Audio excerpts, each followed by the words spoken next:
So,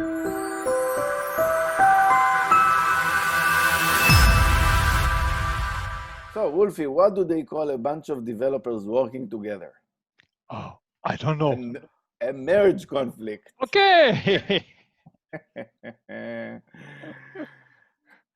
Okay, hello everybody and welcome to our third videocast. I'm Wolfi, with me is Elad, and we are both certified LeSS trainers, and like in the previous video, we have selected a topic around the large-scale Scrum, which we want to discuss with you. This time it's co-location. Yes. And before we start, let's just define co-location or what it means for us, I think. We are pretty much aligned on that. So the simplest definition of co-location for us is working in the same room at the same time. I think that is the simplest definition, right? Okay. So before we get started, let's have a quick reminder on how we actually do this webcast. So we will have 2 5-minute time box discussions. At the beginning of each time box, we will have one question for the other one. And then in the end, we will have a short insight from the person. All right. So let's then start with the first question, Elad. And we remember our 5 minutes time box. Now in these times of ongoing corona pandemic, co-location seems not wanted or even desired by the people. What does it mean to the requirement to have co-located teams? And just for clarification, I'm stating for the audience that you are referring to the fact that there is a rule in the LeSS framework that says co-located is mandatory, right? Yes. This is like that. Okay. So my simple answer for that is that this requirement is unfortunately not applicable at the moment. I mean, right? What can we do? People are obliged to be far away from each other. Social distancing has become the norm, unfortunately.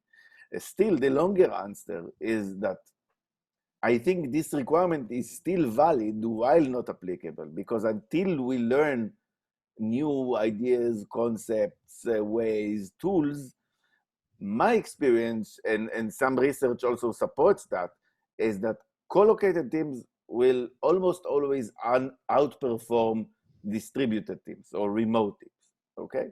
Now, all of that being said, we know that we don't really have the data to indicate whether the overall effectiveness of the IT organization as an entity is reduced by the current reality or is not reduced, maybe even improved. What I do know for a fact is that this new way of working and this rapid change that we are experiencing now introduced more complexity and more waste and more handoffs and stuff like that. So if we introduce more complexity, for me, it will result in being less effective. And this is something which I would like to avoid. Right? But let's take this question even a bit further and look into the future, because I don't know when this pandemic will be over. I don't know, maybe you do, but I don't have any knowledge to indicate when it is over. So let's imagine the faraway future. I can imagine a reality, like a science fiction kind of reality, when people are working remotely and having an experience of being co-located. Have you seen Avengers movies or like sci-fi movies and stuff like that? They have this thing with holograms, right? Where people are not in the room, but people are actually talking to them and communicating with them as if they are in the room.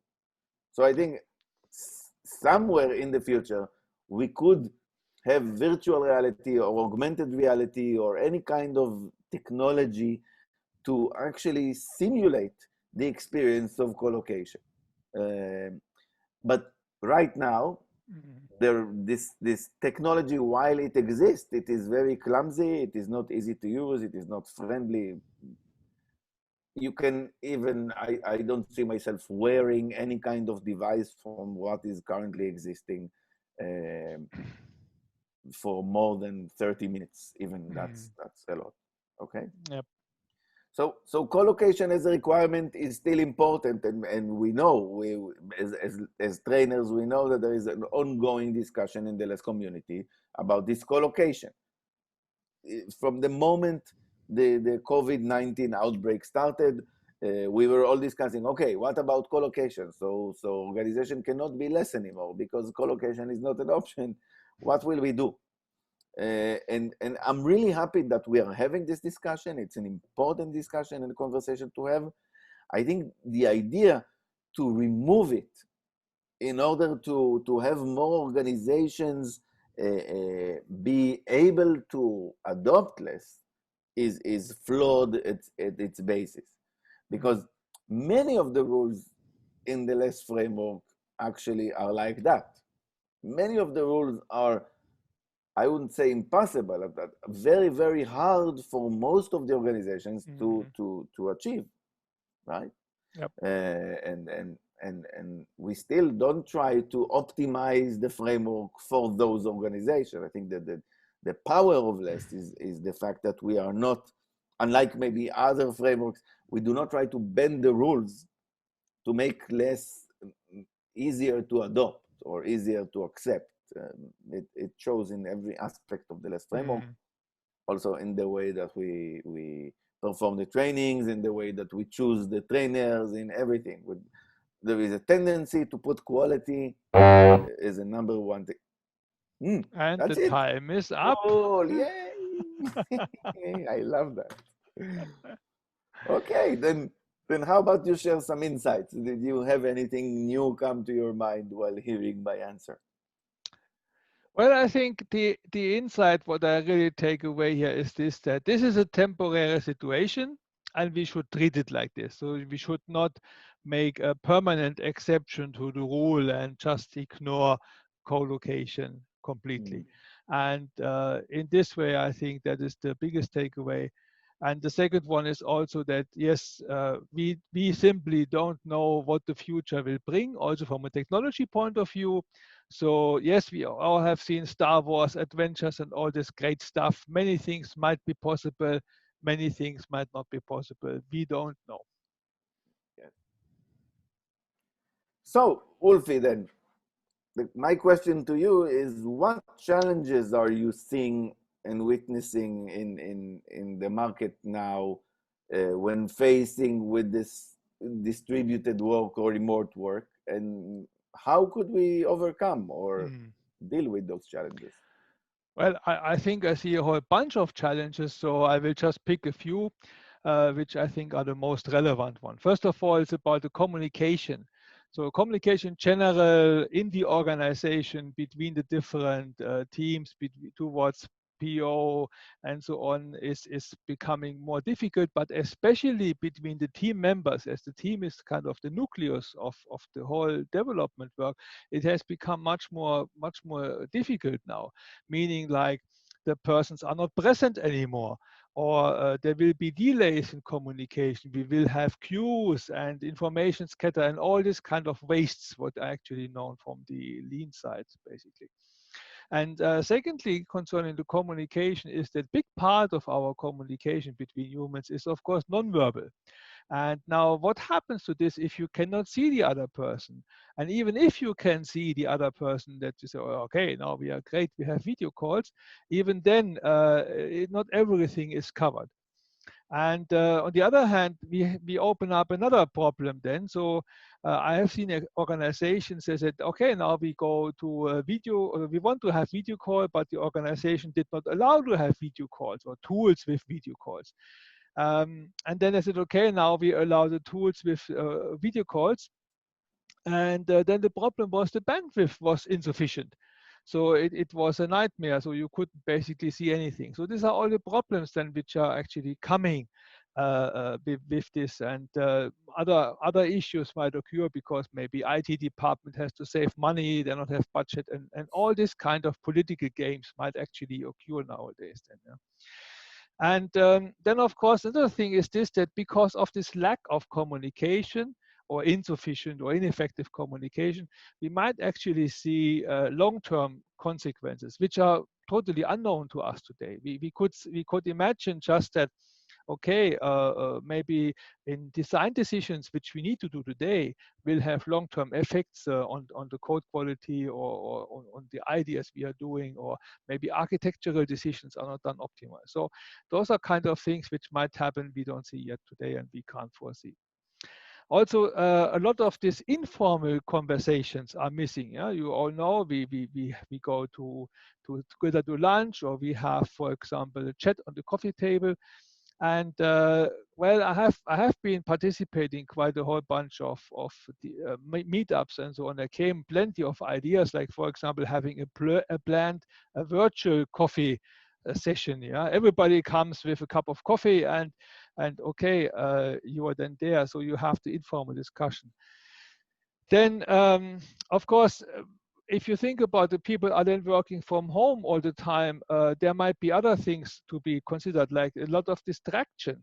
Uh, the wife is at home, the kids are at home, they are seeing daddy is here, or your mother is here, so they are demanding you, and everybody needs to work from home. Maybe your kids are still living there, studying, going to school, everybody has the same. And how does this all work? And actually, can your IT system handle all the video calls required there? So, so that is quite another thing. And then I think also what we have seen is there is this screen fatigue. So this means before this, the developers had a break from looking at the screen, because they had a daily, or they went to the coffee table and so on. But now everything is on the screen. So your daily is on the screen, your coffee round is on the screen. Maybe you have virtual lunches and all this. So people get really tired, and we don't all know what happens basically with this one. There are also a few positive things we have seen. So I have also heard from people that, well, I don't need to commute anymore, or I can come to the meetup because I can do it now quickly. I don't have to travel anymore.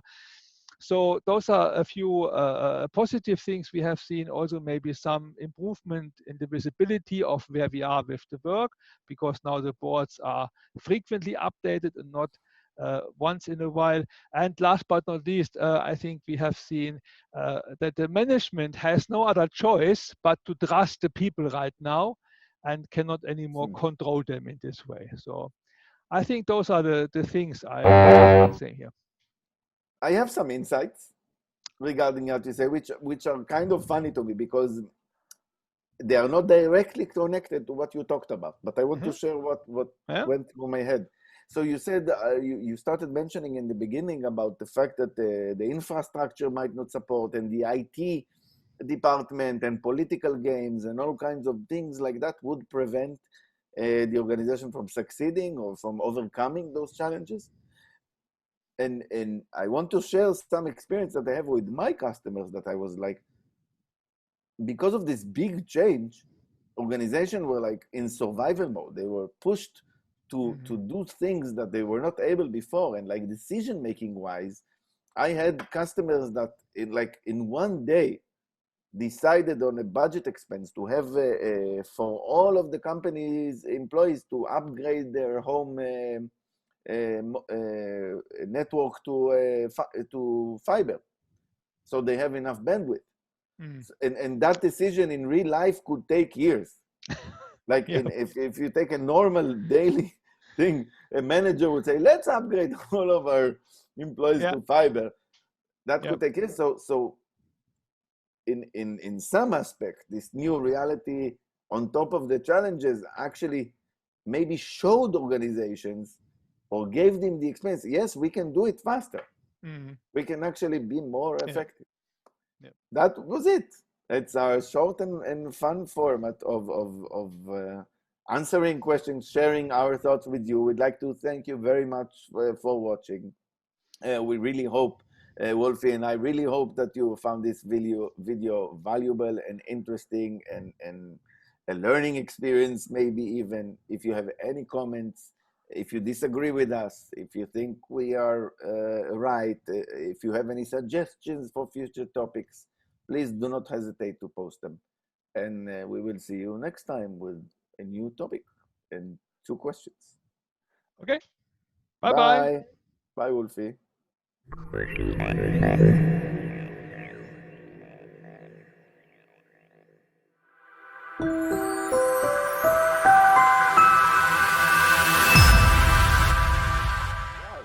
have 20 seconds left. Okay. You can go wild. I go wide. Yeah. Oh! Okay, so we just saved